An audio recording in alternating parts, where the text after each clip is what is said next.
Hello, everybody. I am super duper excited to be with this mighty, magnificent man of God who I have known since I was a kid, basically, who has inspired me in so many ways. I knew him when he was a prophet. Now that he's been a pastor, apostle, so many different titles. But we have today Dr. Kenneth Moses. And I'm so honored to have you here, Dr. Moses. How are you doing? Shalay doing wonderful. It is so great to to have the reconnection again and just to see everything that you're doing, you've accomplished and are accomplishing, and if I may say boldly, out of all younger people at that time, regardless of what you may have gone through or Yes. suffered or endured, and having people look at you funny and treat you indifferently, Yes. would let's be realistic. There was a Yes. lot of favoritism that Yes. occurred back then, but out of all of that, I always knew in my heart that you would be successful, not necessarily because of education, which you have, Yes. but by experiences that Mhm. you bring to the table. And, Yes. and God knows it's going to take somebody special to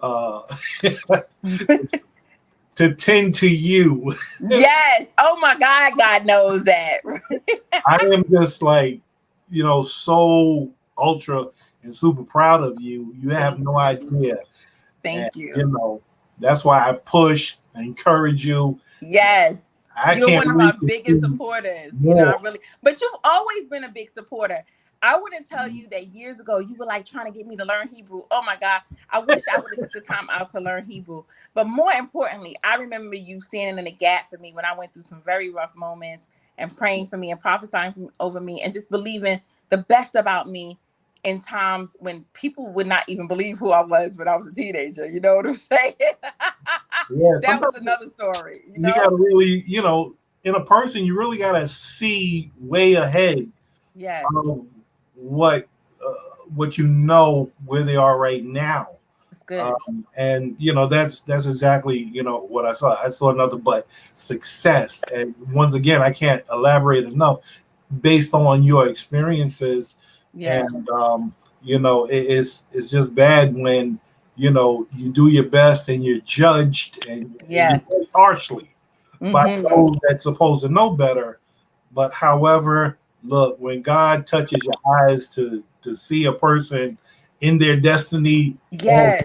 before they even get there, Mm-hmm. it's a blessing just to see the history in the making, and not only see the history but be a part of the history. And Yes. because I'm part of history right now. That's right. That's right. I love it. So we're gonna jump right into it. This is Magnificent May, a month, a Men Month in May, and I really celebrate Magnificent Men, but not just because of any titles. I got a lot of people saying, "What is up with all these Right. titles?" Doesn't matter. I'm These men I know. These men have done the work. They have been in the community. They have been mentoring. They have built sons, spiritual sons up. And so I feel like it's important to highlight men that I know have actually done the work. And you're one of those men that have done the work. Not only I know you've had many spiritual daughters, along the way, but I just want to start from the beginning. Like, tell me some of your role models growing up that really helped you to become the man you are. Well, first of all, my father, he groomed me, into ministry. That was, the breaking grounds there. Um, and then from there, when I transitioned from him to All of Joy, I met, of course, my father-in-law, Yes. God rest his soul, Dr. Prince Marshall Sr., and that man spent majority of like 20 years of his own life, pouring into me because he saw, like, like I saw in you, Right. he saw in me what I didn't see. Or let Mhm. me just say it like this, what I didn't believe. Yes, because Um, the belief, that's so powerful right there. We're going to get back to that. Because, I think there was a point in my life, this is so powerful that you said that. even now, the devil will struggle. He uses the unbelief, right? The unbelief. Right. You can see it. You can have the vision. But if you don't believe that it's going to really happen, wow. So that's even powerful, just what you said. Yeah. It's amazing that it doesn't matter how spiritual you are or how much knowledge of the word you have. You got moments. And, Yes. As a man, I got moments. Yeah. I feel like, the bear, when the bear goes into hibernation, if you disturb the bear, either you bring a meal or you become the meal, Yes. As a man, we have moments, and some of the other people that were very influential, you've had on the broadcast already. One of which, Dr. Wesley Wiley, and I have to be honest. Most of my role model males, really was not in the church. That's good.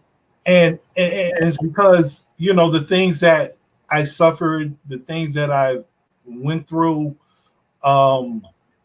it wasn't no ordinary man that was able to help me deal with it. And this is where a lot of jealousy sparked, because I wouldn't talk, I wouldn't open up. Yes. I was an introvert, and being an introvert, let me tell you something, has its downside, which specifically as a man being an introvert, we hold things in. I've learned to, just let things out. Right. I can't believe you're an introvert. Right. I've always known you, but this is interesting because it's going to help a lot of men that are introverted, So Yeah. yes. Yeah. Being an introvert, from the time that, we weren't, around each other, there's been a series of events, that happened in my life. Attempted suicide about 3 times. And it was only by the grace of God, that I was about to jump off the Whitestone Bridge. And one of my peers happened to call me just as I pulled the car over on the Whitestone Bridge and was about to get out. And then the phone rang. And that was like the saving grace that stopped me, because, as a man, there's a lot of demands that are put on us. And, sometimes you don't realize the amount of weight, the amount of stress that you take on. I've had a stroke, 3 of them. But looking at me, you wouldn't be able to tell. Yes. And during that time of, me having a stroke, I got rebuked by the Lord directly. Wow. And it was, look, either you do it my way or you could do it your way and be out of here. Wow. So, I made up my mind. And then while, I had a stroke, thank God that even the Lord saw fit to bring me back, through my oldest grandson. He was just born. And my son-in-law, just brought him into the emergency room. I closed my eyes and I was just going out. And my breathing practically stopped. And the blood was just going down to my feet, which is signifying, death was on the way. Yes. My son-in-law came in. It was like the whole room just froze. And he laid my grandson on top of me. And then my feet were bright purple. His feet became bright purple. Then all of a sudden, the nurses and the doctors, they came over and they were astonished because as soon as he laid them on me, my breathing shot right back up. Wow. And, I had a little twisted face. And the doctor even told me that it's going to take 6 to 9 months. And after that rebuke, the Lord restored me in 2 weeks, that my face was, back in order. So, you never know, what men hold on to because the accountability that's placed on them, but people forget we need to talk. We got stuff in That's us. good. Like, for years, and this is a few years back, but for Yes. years I never, I held in that I was molested by a female cousin. Mm-hmm. And she would take me, she lived with us, she would take me in a room. I was 12 years old, didn't know what was going on. Wow. She would take me in a room, she'd blast, gospel music to cover up the sound. Then she would impale herself on me, and this went on for a while till I don't know what happened. My father got wind of something, and at that time you weren't able to talk about it. You had to stay in stay in a child's place. You ain't grown, and I was constantly told that. And but finally, I got free because I was able to talk about it. And today I'm able to talk about it freely because it's for other men. Not all men were raped by another man. Yes. Because when it's a woman that does it to a boy, let me tell you something. You don't know what it does to that male child that later on down the line, that male child may think that every woman is the same way. Right. So they're going to treat them the same way. They look at them sexually. They're going to lust after them. They're going to desire them. We're going to look at them, the same way. But, I'm free. I'm glad. I'm happy. I love that. You touched on so many areas, and I want to get back to the suicides, right? Because I think sometimes there's a stereotype that men of God, if you really a man of God, what you thinking about suicide? That men don't go through the depression, that they don't think about taking their lives, and it's taboo to even talk about like mental health, suicide issues. How did you get over that those suicidal thoughts? Because that's something, the demon comes after the mind, right? The devil comes after the mind. If he can get your mind and he can make you think that your life is not worth living, he has a big chunk of you. Right. Well, let's keep one thing in mind, that you're no threat to the enemy, period, if the enemy is comfortable around you. But when God specifically has ordained for your life to be this, that, the other, and I'm going to use you an example again, successful. Yes. No real person that is going to be used mightily by God, it doesn't necessarily have to be in the church. It could be in the secular world too. Right.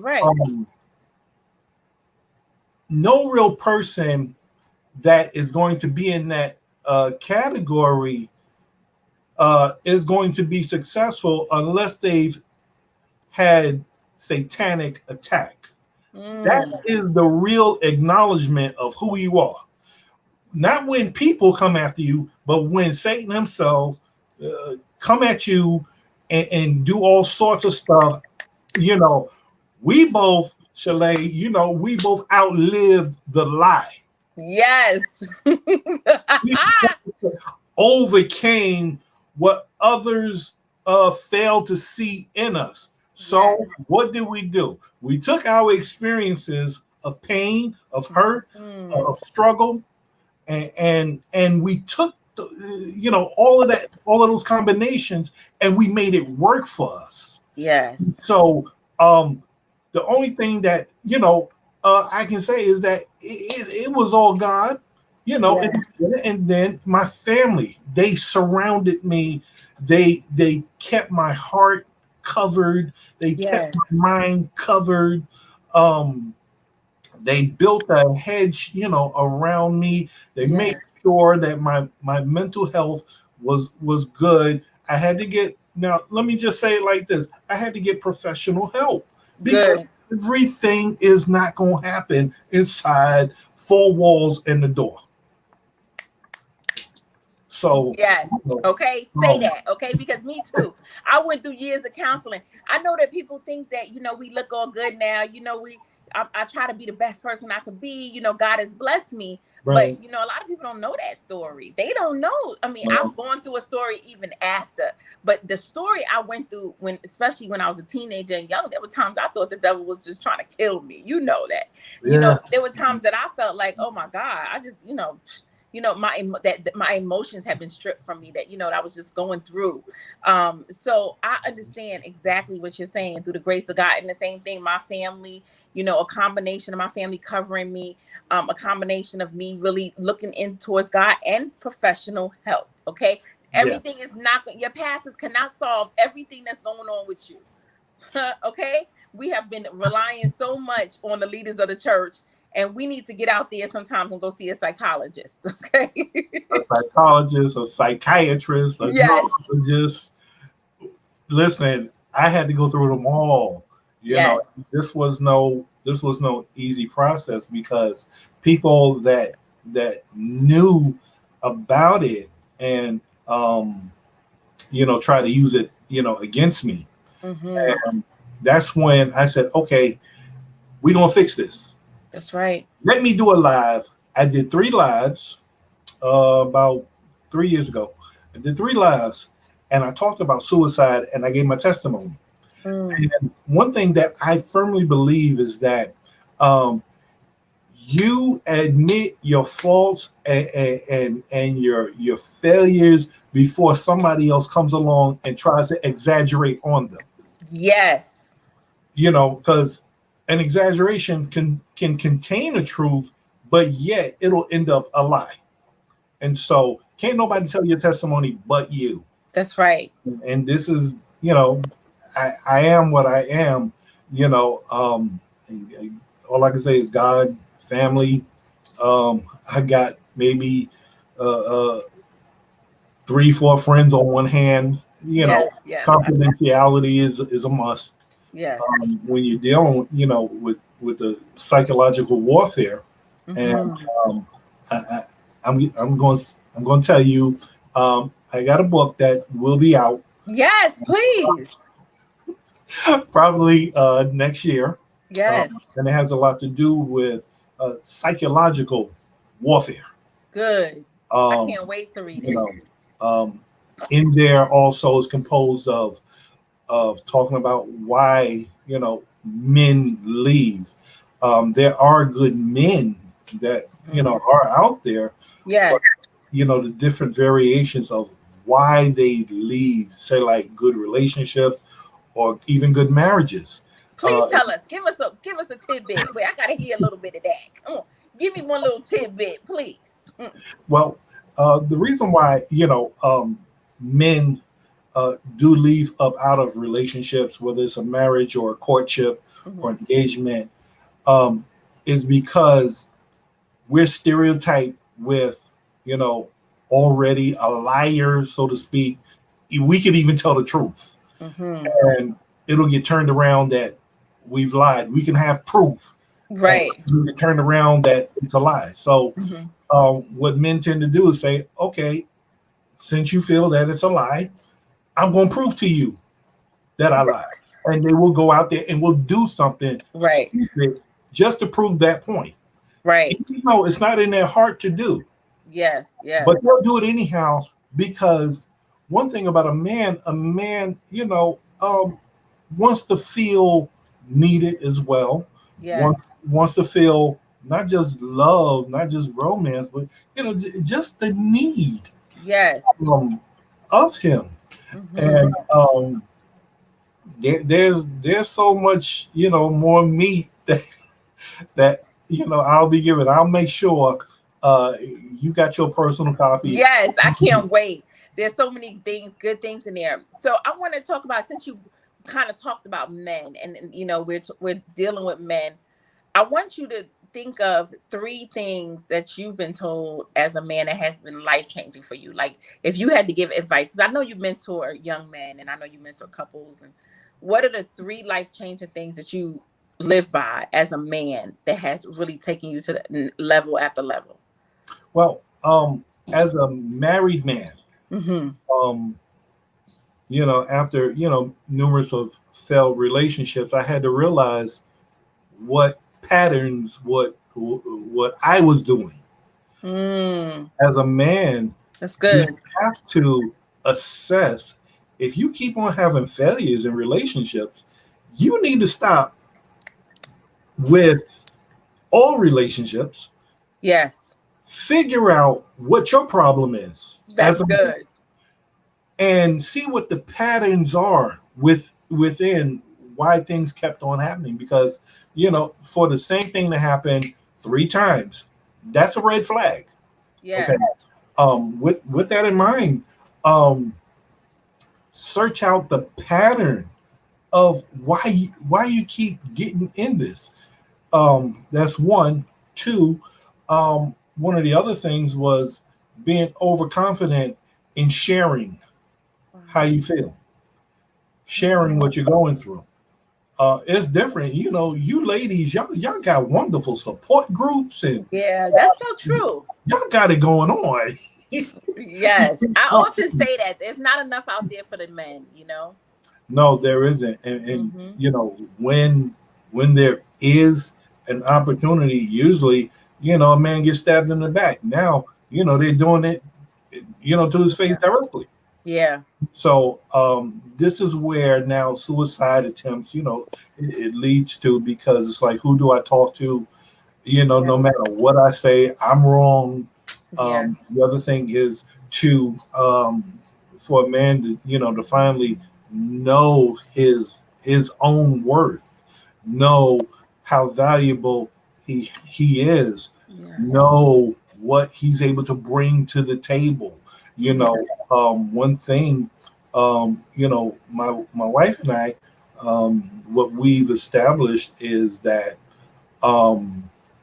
it doesn't matter. When we first started dating, the first thing that we did was we laid everything out on the table, every deep, dark, ugly, That's no good. matter what it is, and told on ourselves, and we put it out on the table and said, now, can you deal with this, knowing all of this That's good. about me? Because my shortcomings, you help build me up. Your shortcomings, I help build you up. Yes. If we know that, then we can't, there's no way that we can be each other's enemy. Mm-hmm. And there's something that we use, in our relationship. It's called fusion. And Mm-hmm. what fusion is that um, if you look at two pieces of metal that are connected together, and there's a piece of solder that's put on the both of those pieces. Yes. And what we do is we lock our arms back to back. That's good. So it doesn't matter which way you turn. You can see the enemy coming, and you can also see the blessing coming. Mm-hmm. Whatever I don't see, she'll see. Mm-hmm. Whatever she don't see, I'll see. Either way, we're going to benefit all together. So those are some of the nuggets. I love that. That I we love that. And I think that's what's missing in marriages, even in relationships, is a sense of partnership, right? Either a lot of times couples are either competing with one another, which is dangerous, right? When you become in competition with one another, yes, or they're becoming enemies and under the same roof, or they're running away, right? They're seeing things that they don't like. And instead of working on it and putting the work in, they're running away. They're not putting their backs towards each other and saying, okay, we're going to work this out. We're going to figure this out. And so I think right, I love that whole idea of fusion. I love that. Coming together and working it out as partners. That's right. important. And realize You know, you're not each other's enemy. no, we and I that's something I often say when I talk about relationships is that when you have a partnership approach, when I win, you win. When you win, I win, right? Right, right, And so there's no way when I'm hurting, you hurting. You feel what I feel because we're partners. We're like together, right? You can't cut right. off the leg without the whole body feeling pain. You know what I'm saying, right? Because the leg is part of the body. And so it's the same thing in marriage. And I wish that was more taught in marriages today. And I know that you counsel a lot of couples. You've been spiritual parents. to that, what are some of the things that you see in today's couples that either be, really like can lead to failed marriages? I think there's a lot of failed marriages today. One of the biggest things that we've seen is the refusal of acknowledging what each one is dealing with or going through. We smile outside the house, but as soon as we hit the door, all smiles are off. We don't even like each other. We don't even say hello. How's about you don't even know each other? Right. Good. You don't know each other. And you could be together 20 years, but if I've grown in that 20 years, you have to relearn me, Every week. Yes. There's something new that you're going to find out. Yes. That you didn't know before. Right. And that's why, it's so important to get all the deep, dark, ugly stuff out in the beginning so that, neither one of you are surprised when things happen. Mm-hmm. You just know how to come up with a remedy of the situation. And it can be infidelity. We had talked about this, my wife and I, we talked about it. What would happen if this ever happened? And the thing that we thought of is, okay, what did I do to make you want to do that? Mm-hmm. Mm-hmm. Other couples would have been like, oh, it's over. We're getting a divorce. And no, maybe the one that offended was talking and the other partner didn't hear. Yeah. Wasn't hearing. And this is where things get critical and crucial. Like, you have to hear one another. Yeah. Not just sit there and listen. You got to hear one another. You do. Oh, hearing is active. I teach communication. Listening is, no, hearing is inactive. You have to listen. You have to be able to respond. Very good. Right. So important, because I think that's important. That you don't just you have to, for understanding, right, and respond to what's really going on. Communication is the key to everything. So that's so deep. Yeah, that's, believe it or not, that's more than finances, financial issues. Between husband and wife is that communication. Yeah. I have a saying that goes, good communication avoids mistakes and waste. A waste of your time and a waste of my time. Right. That's good. I love it. We're not doing this. Right. I love that. I want to talk about something that you brought up earlier from you being molested, and that I think was so important. I know I'm switching gears a little bit, but I want to make sure that everybody gets this, because you talked about you being molested and how that's a hard thing. But one thing that you said is so important is I think that men often correlate molestation being with other men and how traumatic that is, right? If a man molests you, right, it's so traumatic. But we don't see the same trauma when a woman molests a man. And that's an error, because I know a lot of men that tell me women molested them and they have horrible lives because they don't process that as trauma, right? In a lot of different areas. And it's a traumatic experience when somebody molests you, even if it's a woman. What were your process of overcoming that, of really just letting that go and learning to forgive? I had to, before I had the opportunity to forgive, my cousin, she lost her mind and she passed away. Wow. So, I never got a chance to talk to her about that. The process that it took for me to get over that was, once again, it goes back to patterns. Mm-hmm. That's when you see it, right? That's when you see the trauma, right? When you look at the patterns. Yes. I had to break cycles off of myself, of how I looked at women, based upon how and what my cousin did to me. Wow. That's what I expected each woman that I got into a relationship with, I expected them to act the same way. Mm-hmm. But then I got checked one day by a very wise man Mm-hmm. that that called it out and set that straight. And so my process, because I had to be healed from it so that I don't do that again. And Yes. what do? You got you got to be celibate. You got to walk by yourself. Yes. Your time. You got to study um, your traits. You got to study what has occurred in your family. Yes. Yes. If it's ever heard, because back then it wasn't even talked about. Yes. It Yes. was family secret. Mm-hmm. Family secret is a sin secret. Yes. So it took a lot for me, as bad as in my adolescent years, as bad as I wanted to get involved and get busy. um I had to know how to say to myself no, Self-discipline. Yes. because what makes you now different?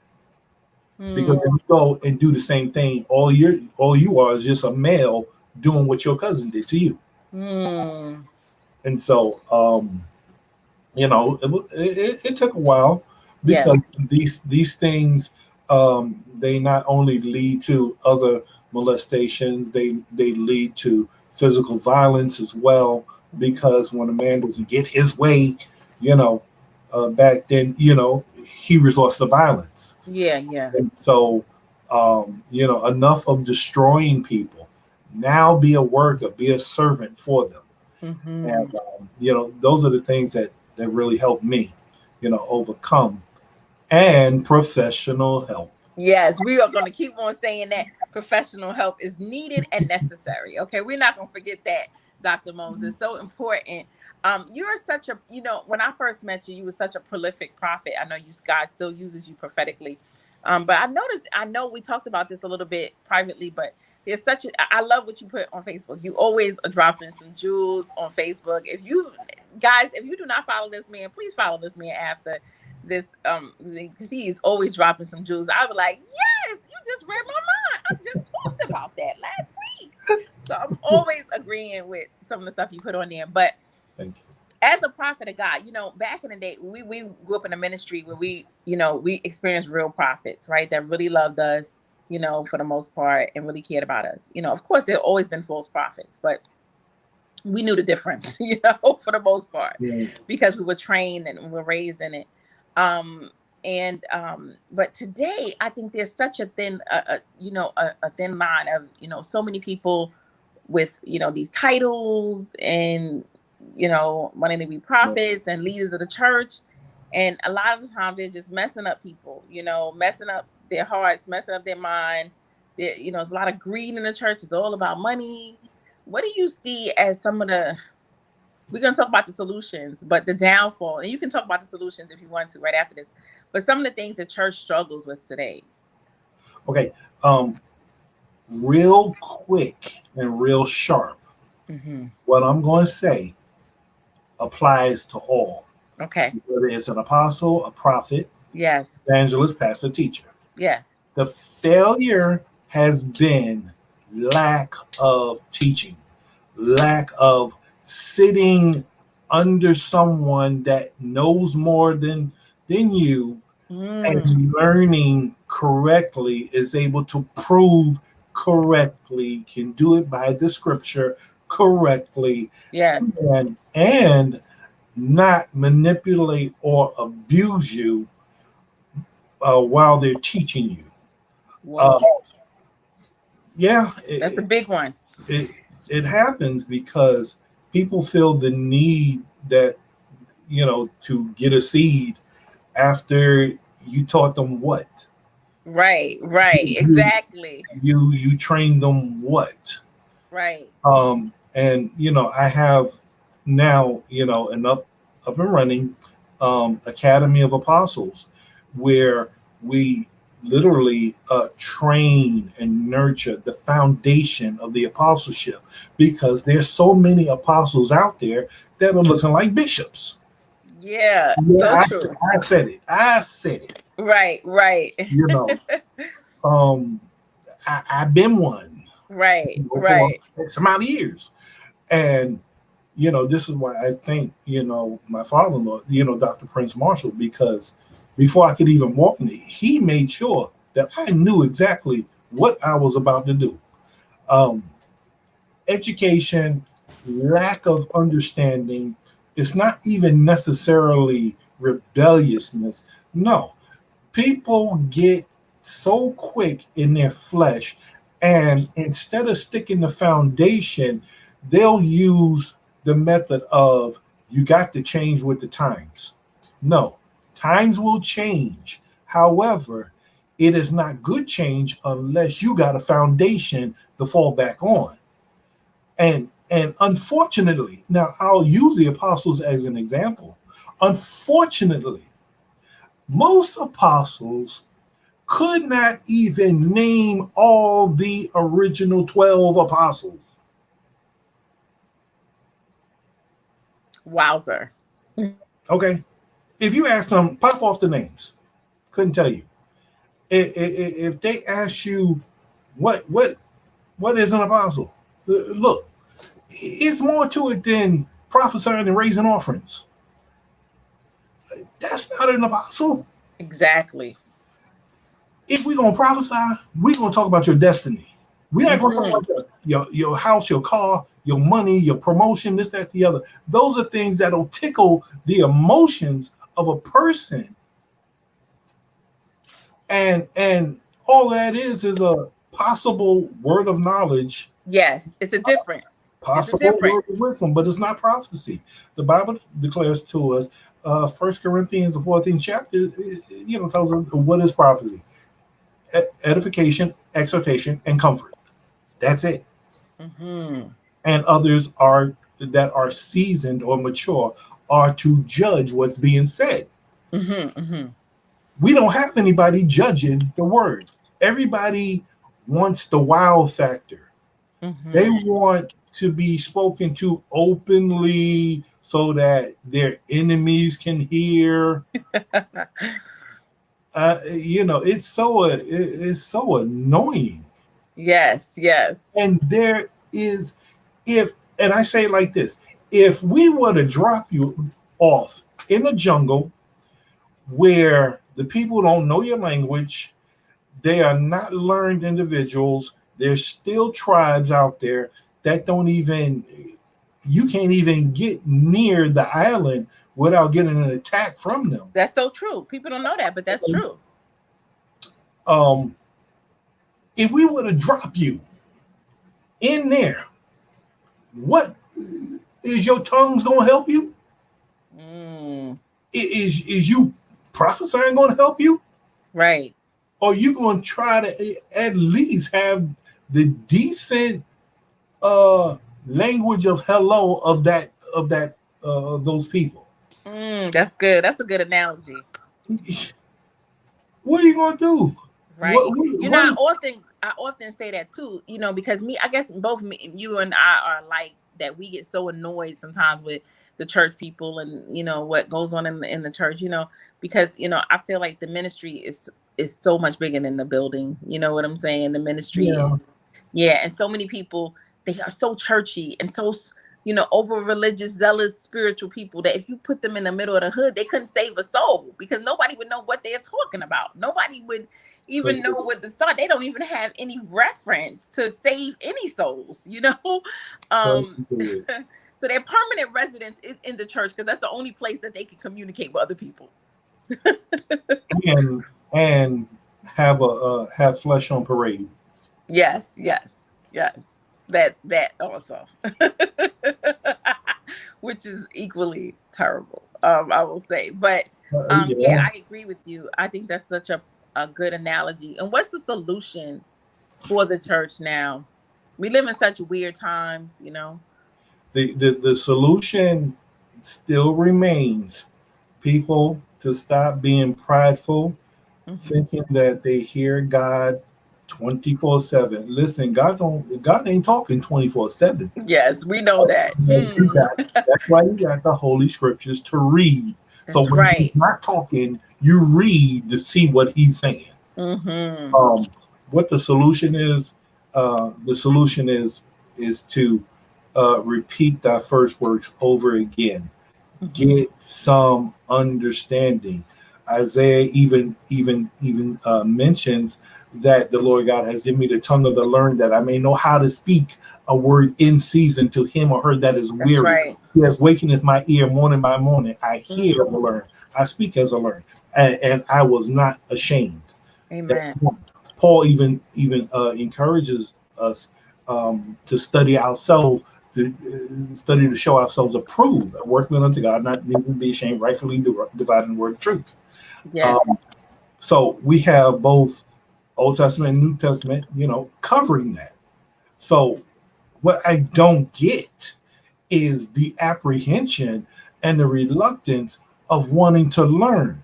Right now, from what I've been seeing for now 3, 4, 5 years, I rarely hear a message about Jesus over the pulpit. Mm. I hear people about issues, struggles. It's become such an emotional ministry. I'm like, Mm-hmm. you don't need a preacher, you need a psychologist.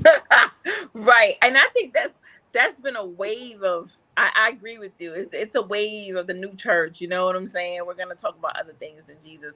It's so important what you said about reading the word, because there were so many times that I was like, God, I do not see you, I don't hear you. I usually can hear from God clearly, you know what I'm saying? So but Right. there are moments where God will be silent because he will admonish us to go and to get into his word. You know what I'm saying? He Yeah. is trying to say everything I need is in my word. You don't know how many times I've opened the word and God has given me every answer that I need right there in the Bible. Just my daily reading or whatever it is. And Yeah. God will point it out and I'll be like, oh God, this is for me today. So it's so important that we become study the word and we become doers of the word. I agree with you. Right. And it doesn't make it puts you on a different plateau. It puts you in a different realm in your mindset and in your spirit, because um, this way you can see the charlatans that are coming. Mm, You can see um, the fake ones coming. hmm. You can That's you can good. you can spot out those that are really soothsayers, gainsayers. You can spot them out. You know, even we're encouraged. If I'm correct, Hebrews or Peter, that says, um, believe not every spirit, but try the spirit to see if it is the spirit of God. Yes, We got yes. so many erring by saying, "Oh, try the spirit by the spirit." What spirit are you trying it by? If Right. you don't have the Holy Ghost, if you don't have the Holy Spirit, Right, what spirit right. are you trying it by? We have to try to see if it is God. As many times I got rebuked because I attempted to prophesy in flesh. That's Oh, good. people won't tell that. Yes, they don't talk about that. They won't tell. Oh. They won't talk about their immaturity in prophecy. I Mm, got checked many a times because either I talked too long and I ended up in flesh, that's good. or I said something inaccurate Hmm. and I got checked immediately. And let me tell you something: when God's got His hand on your life, you get checked quick, Yes, that's true. and it I won't have agree. to be your pastor. It could Mm-mm. be a stranger that the Lord will speak through. Yes, See, yes. people forget about that part. That there's other venues and avenues that God will talk to you. Oh, shut. What? Yes, he can talk. He can say something. Listen, at one time, God said something to me through another conversation I overheard. You know, it wasn't even my conversation. I was just having to be sitting next to people, and God checked me by another conversation. I was like, are they Right. all in my life? Well, now check this out. Peep this. He was such a gentleman that nobody else knew but you, That's right. because Proverbs says that it is the heart of God to conceal a matter, but it's the Mm-hmm. heart of kings to search out a matter. So Yes. God loves you so much that he won't cause anybody else to know Yes. what it is that he's checking you on. That's But good. when you're rebellious, don't want to listen, prideful, doing it your own way, then strangely enough, the heart of kings begin to start questioning amongst themselves. And Mm-hmm. you know, they'll say something, something ain't right, something ain't right. You Yes. know, Elder Jenny Budget was notorious for that. Yes, she was. She Move, was. move, something ain't right. Let me tell you something. I love Eldridge and Budget. You know, it's so funny that you say that. I think that's an important point because you know, in the last couple of years, God, you know, I would say in the last maybe 10 years of my life, God has been dealing with me of especially the last 5 years that, listen, Chalet, I don't want you just to go through trauma and pain for you to begin to assess yourself. Assess yourself when you're happy, when I'm blessing you, when everything is right. Assess your behavior at all times. Always do self-inventory to see where your motives are, you know, where your heart Yeah, is, where your mind is, yeah. you know.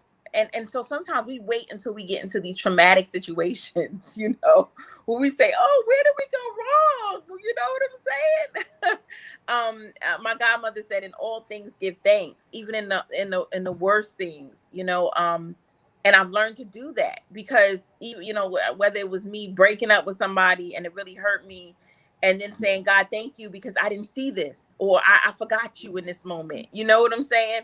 Right. I always have time to try to do self-inventory of who is Chalet. You know, is she drawing closer to God? Is she moving further? Is she getting distracted? You know, and I think that's so important.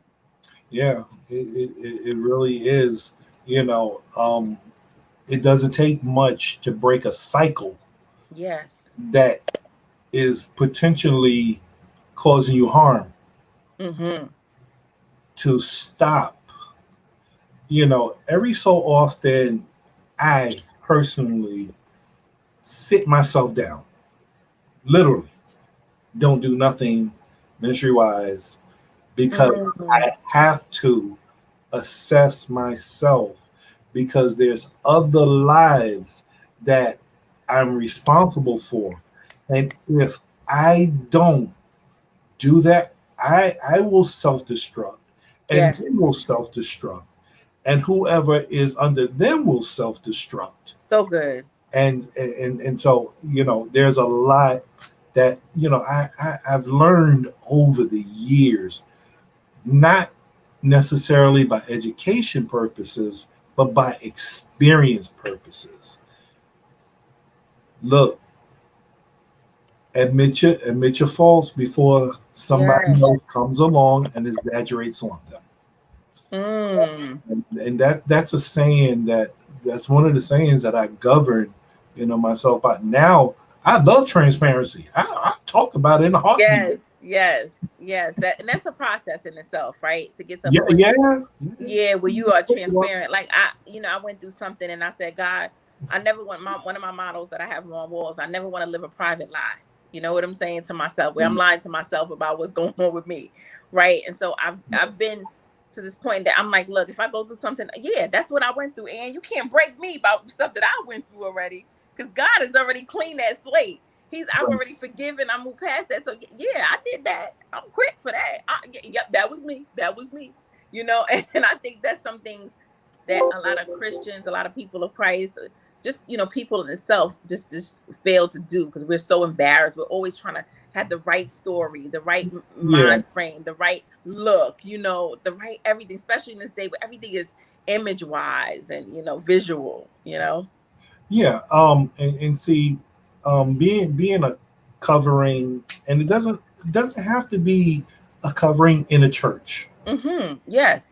You got coverings at work. Yes. You got what, the CEO. You got the CFO, Yes. managers, you got supervisors, and you got field leaders. Um, they're there to cover you. And one thing I had to learn as a covering is don't be a cover up. I'll cover provided it's not going to hurt others long term.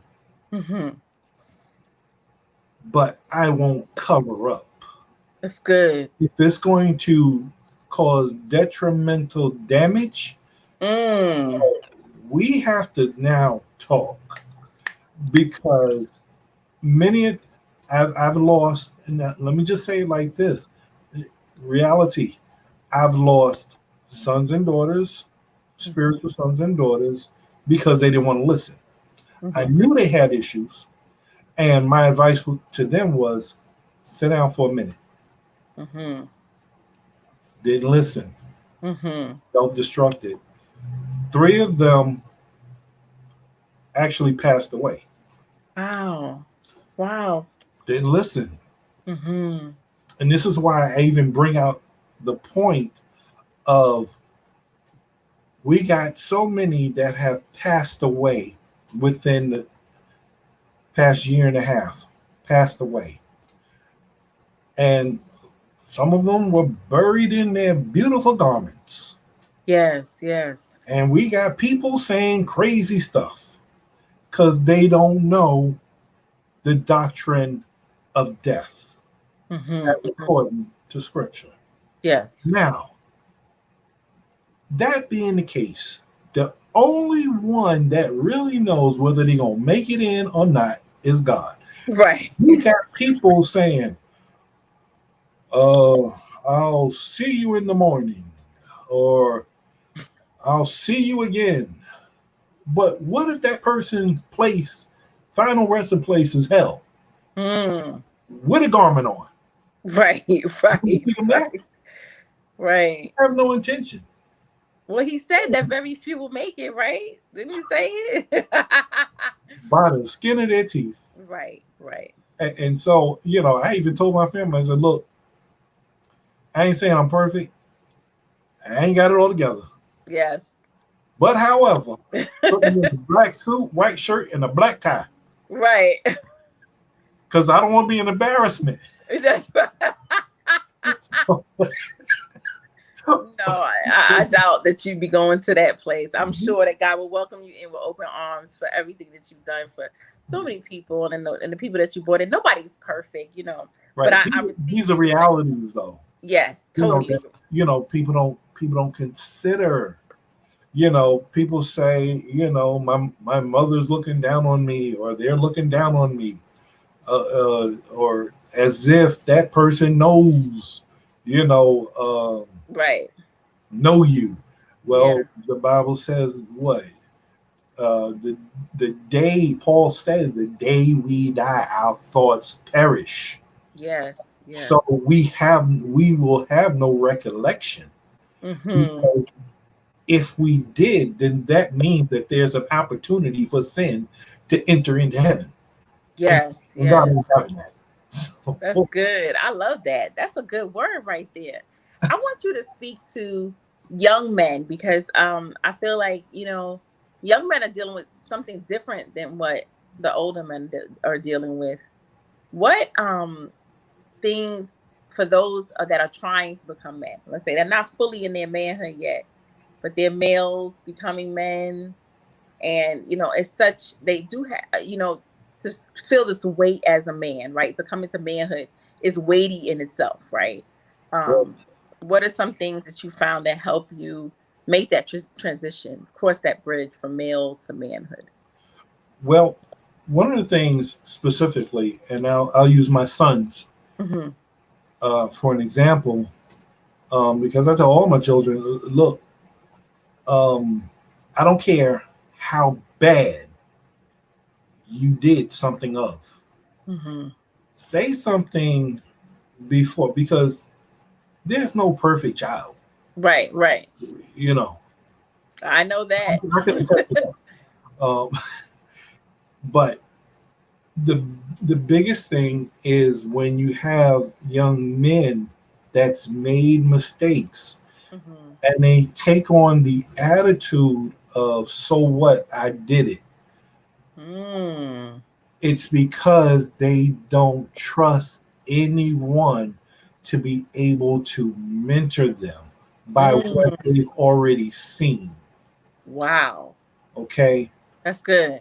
my sons, I let them know I don't have an S on my chest. Mm-hmm. I'm bad. I'm bound to make failures, but my comeback is me being able to admit when I'm wrong. Yes. Good. And as young men, that does help them. Sometimes, and some of the young men that I've had to counsel that Mm-hmm. had problems with their fathers, Mm-hmm. didn't know how to talk to them. Things would always end up in a fight, an argument, Mm-hmm. walkaways. Uh, and when I say fight, I'm not talking about arguments. I'm talking Like about physical. Yeah. Yeah. fights. Yeah. Mm-hmm. There's been stabbings. There's been shootings with young men and their fathers. So, as an example. And my thing is, if you don't know how to talk to him, the first thing you do is to practice. Go home, and when they're in my presence, I deal with it right then and there. One of the things that I use as a tool is I have them pull a chair out, Mm-hmm. and I have them sit down in the chair, and I have them talk to that chair as if it's their father. Well, that's good. You know why? It's because it's to help build their confidence to be able to communicate Mm. correctly. Because if you come at a man very harshly, he's going to give you a fight. Yes. Yes. And especially young men, they're, Yes. they're, they're just built for battle. Yes. Yes. So one of the things that does help is to build their self-confidence in knowing how to communicate. Even if it means you got to talk to an empty chair, at least Mm. you can visualize that person and talk to them. And when you finally get a chance to speak to them, their confidence, they're calmer, they're Mm-hmm. more peaceful, they're Mm-hmm. secure in what they need to say. Yes. Listen, do you know how many fathers were good fathers, but they were never fathers in the home? Mm. You get a and I'm talking about young men Yes. that Yes. need that mentoring, Yes. that need that mentorship. Yes. Say, hey, this is how you do this. Hey, let's go over here. Hey, my sons and I, we go to the range, pop off a few rounds, Yes. get some stress off, Yes. I love it. go to the pool hall. Yes, I Yes. play pool. That's okay. Ain't nothing wrong with that. Hallelujah. Yeah. Ain't nothing Um, wrong with that. things to get that stress off that man, off that young man, Mm-hmm. and it does wonders, Mm. for them because one, they see somebody cares. Yes. Two, Makes a difference. somebody's listening to them. Mm-hmm. Even though they may not talk right away, just keep talking to them. It'll eventually Yes. come. They will. Three, you got to build a trust factor for them to even approach you. Yeah. you know Four, you got to make them feel like, okay, you did this error, but now this is how we're going to fix it, instead of saying, whoa, you did that. Yeah. No. Yes. Say, okay, look, I hear you, let's go figure this out. Give me a couple of days, I'll get back to you, and let's hit it, Yes. so you don't do that again. It's like, when you got a young man who has a problem with stealing stuff out of something simple as stealing stuff out of a department store. Mm-hmm. And he keeps doing it. Why does he keep doing it? Yeah. Because there's some attention that he needs. Yes. Yes. Yes. Instead of looking at him as a problem, we got to look at what the problem is. The problem is he's not getting a certain realm of attention that he needs because he wants to stop it. He wants to get out of it, but nobody's listening. That's so good. That's so good. You know, as men, as young men, you know, they get pushed around. That's why I'm an advocate, you know, even for millennials. Look, I know what I see now. I don't care about that. That's You're right. going to get over that. Yes. I'm looking at your destiny. Yes. Where you're going. And if you do this, this is where you're going to end up. But if you do this, this is what's going to happen. I love it. I'm so excited to have you. You know, this has been a powerful conversation because some of these things I didn't even know. You know, Apostle, we've been knowing each other a long time, but it's always good to be blessed to hear someone who has a real story, a real testimony, and is still doing the work of God, you know, and is still out there, you know, ministering to the youth, trying to really have spiritual sons underneath them, but willing to admit that the things that they went through their journey. And I think that's so powerful. Where can people find you? Like, you know, your ministry, anything about you? I know I'm going to blast your book when it comes out, so don't worry about that. But yes. Your copy is on me. Okay, yes. No, because well, the first place to start is here on Facebook. You know, Yes. It's under my profile. I don't have no website. All of my influences with, you know, people have been just simply interacting with them, and whatever becomes nonsense, check it right there. Right. I love it. And keep it moving. Yes. You know, this is the place to start. All right, I love it because you put. First of all, I love you on Facebook because you put so many powerful things on there. So please, I mean, I was always screaming when you put something on there. Like, it's wonderful. I want to thank you for joining us. This has been powerful. Check it out. We have more magnificent men in May coming up, and I will also be posting a prayer that my mom did about magnificent men. So check that out. Oh, and absolutely. Yes, it's so good. Thank you guys for joining us with Dr. Kenneth Moses.